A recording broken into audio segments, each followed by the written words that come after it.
I went from Harvard to New York. I was in New York for 2 days. I had a big negotiation. This was incredible. It was a huge negotiation. And I had my attorney on my side of the table. There was the opposing counsel and their client on the other side of the table. And at one point in this negotiation, they asked me a question. And I go, when you were growing up, did your parents ever argue? And they go, yeah. And I go, with us, it was like, when weren't they arguing? And I thought if I could go to Wharton Business School, the best business school in the world, and become somebody, that maybe my parents would stop arguing so much. And sure enough, I go to Wharton, I graduated with a 4.0 GPA in my entrepreneurial management major, and went home to visit my parents, and sure enough, they get into a huge argument. And my dad storms out of the room, and I turn to my mom, and I go into my whole story. And I blew their minds with my personal story of how I found out that my father was not my biological father. And when I got to do that, it was like when I was taking the SATs in high school. When I took this is exactly a true story.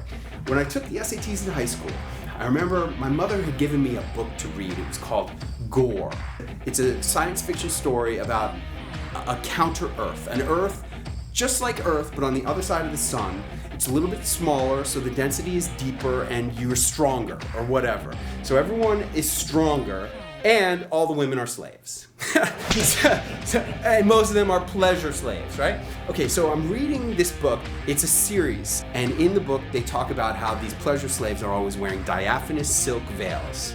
And I read the word diaphanous probably 1,000 times before I said to myself, you better look up that word diaphanous.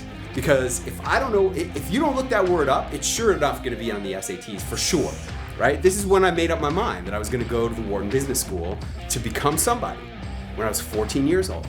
And sure enough, I'm taking the SATs, I'm going through my vocabulary test. What's there? Diaphanous.